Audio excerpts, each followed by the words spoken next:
Welcome to this week's episode of Fucking Easy Food Prep.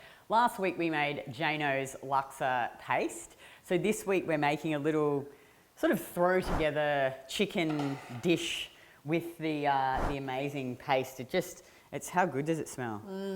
Oh God, It tastes good too. Oh, I just love, let me have a taste. Because we thought it might be a bit hot because we use like really hot chilies. But it's actually not that hot, eh? No, it's just salty. It's very nice.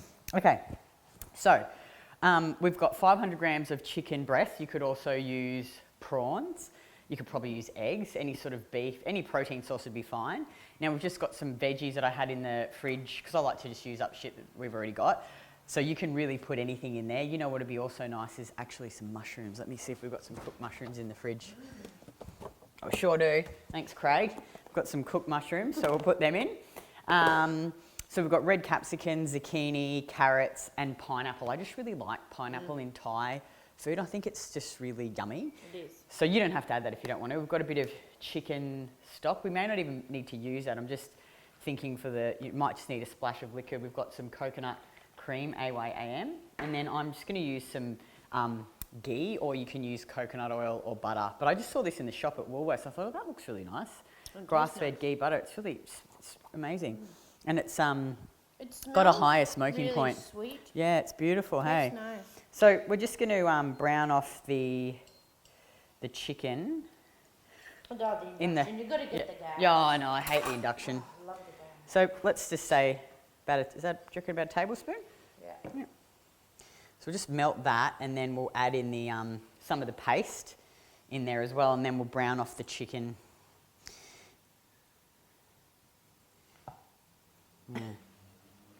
I was training, I don't know, it was yesterday or the day before, and I was saying to Mel how, well, we often talk about this, you know, it really is just the little things that you do every day, the 1%ers that add up over time. And, you know, have you ever had or ever thought, you know, like look at other successful people, it might be women, could be someone around you, could be lifters or someone who's in good shape, and you think, oh, you know, what is it that they're doing that I'm not doing? You know, it's not fair, like that, you know, it's hard for me, and you sort of, you know, start to feel like a bit poor me. I remember when I first started training with Thomas when we moved back to the Gold Coast, because we always like to train with a coach because we like to continue to learn.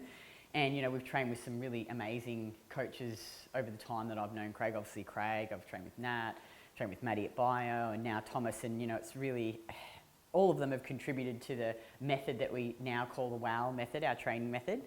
And, you know, I think you can never ever, oh, hang on, put this in here. We'll put, what do you think, 2 tablespoons or 3? Put 3 in. Yeah, okay. Or should we just use it all? Go on. Yeah.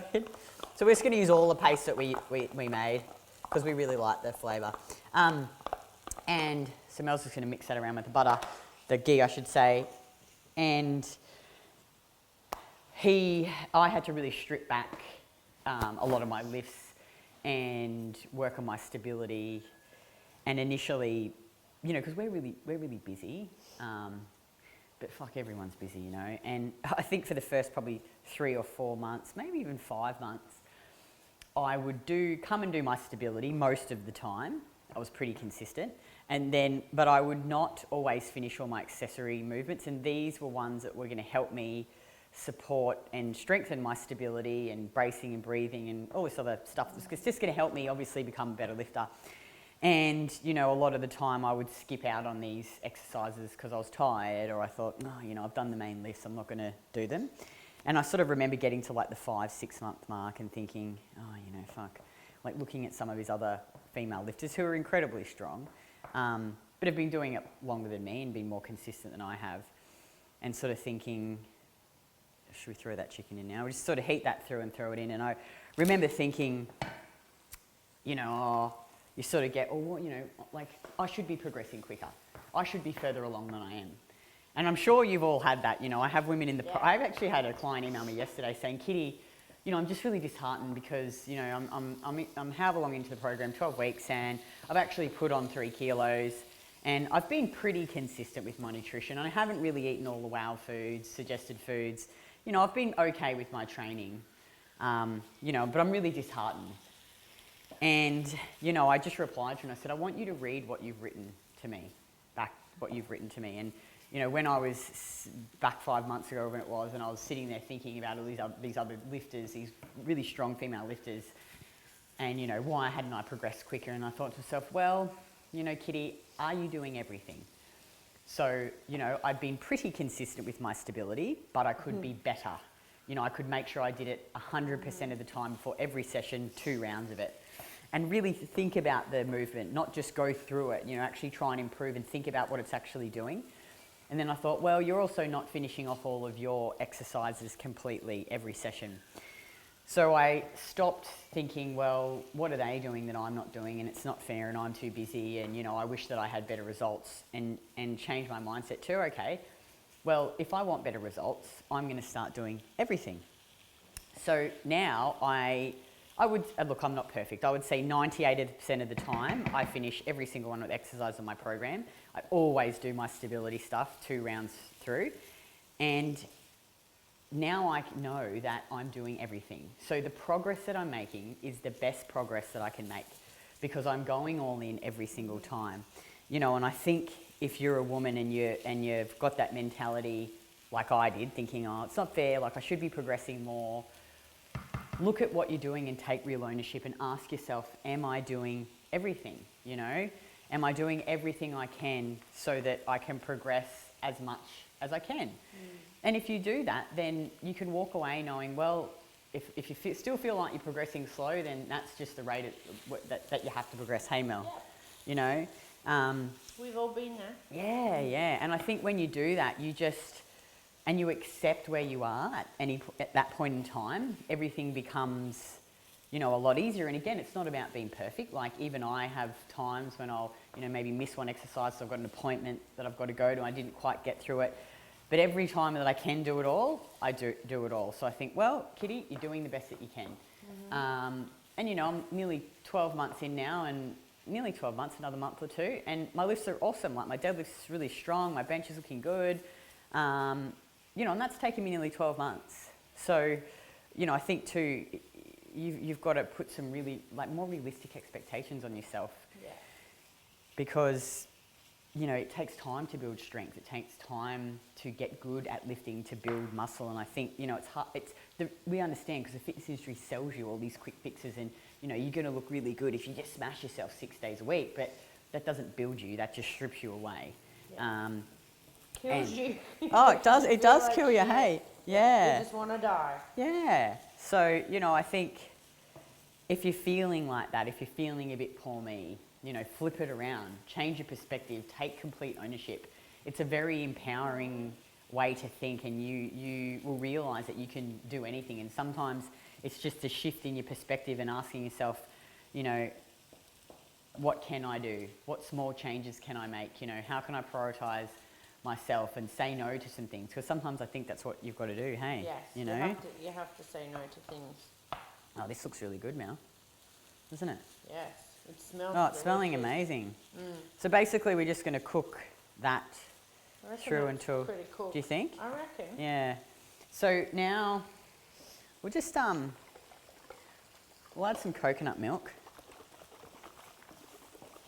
That's pretty cool. We'll see if we need to add, it always sticks together, the coconut milk, because it's so obviously cold. It's cold now. It's cold today. Yeah, I know, it's really cold today, hey? Just scraping off the good bits of the, I don't want to miss out on the yummy. This is really good coconut milk. It's got no shit in it.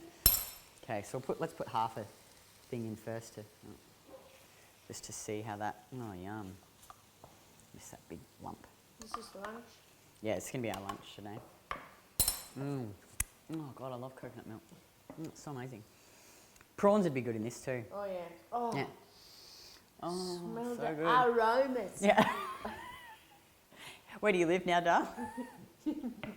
Not in Woodridge anymore. Where do you live? Ulimba. We always laugh. But if you don't live in Brisbane, there's a suburb called Bulimba. It's Ulimba. Bulimba. We're posh now. Oh, let me smell this. Let me taste it. Oh, that's so good. Oh, that's fucking so good, isn't it? Oh, Oh, God. Good work, Janeo. Jano, that paste. Yum. Okay, so should we add in the veggies? And then we may not even need to add the chicken stock. I don't think so, No. because it's pretty Yeah, moist. moist. I like that word. Yeah, I fucking hate that word, moist, eh? Do you? Yeah, I like it's the worst word, moist. Why? Of course you like it, don't you? Now again, you can just put any vegetables in here and, you know, it'll work. So you just want to stir fry those vegetables in until they're, you know, nice and soft. And then you could serve this with rice noodles. You could serve it with white rice. If you were lowering your starches a bit, you could just have a cup of juice, or you could have some fruit with it.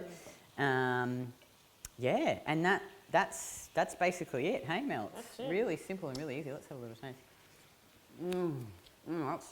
That's so good. Smells It's quite delicious. rich. You think maybe it needs a little bit of chicken stock? Have a try. Have a try with the chicken. What do you think's fine? I think it's fine. You think it's fine? Yeah. Yeah. Okay. Right. Yeah. Yeah. Yeah. So if you, it's quite rich. So if you wanted it a little bit less rich, you can maybe add half the paste. I think. Oh, I love that. Yeah, it's good. It's Have all the paste. perfect the way. Have all the paste. Have all the paste. All right. So that's that. I think we should call this one Janeo's Laksa Stir Fry. What do you reckon? Right. Do you think? I don't know. Janeo's. You know what else you Janeo. could do instead of the pineapple is put light cheese. That'd be nice. Oh, Do you think? yes. Yeah. Very So- expensive. Oh, they're a bit Yeah, expensive. Yeah. The pineapple's a bit cheaper, especially if you've got fresh pineapple. I just bought some tinned pineapple because the fresh Delicious. weren't good. But yeah, you wouldn't even have to put the pineapple in again. Just put the mushrooms. Hang on. And add the mushrooms. Yeah. We'll say about a cup of cooked mushrooms. So there you go, ladies. Janeo's Laksa Stir Fry. Enjoy, and we'll see you next week. Bye.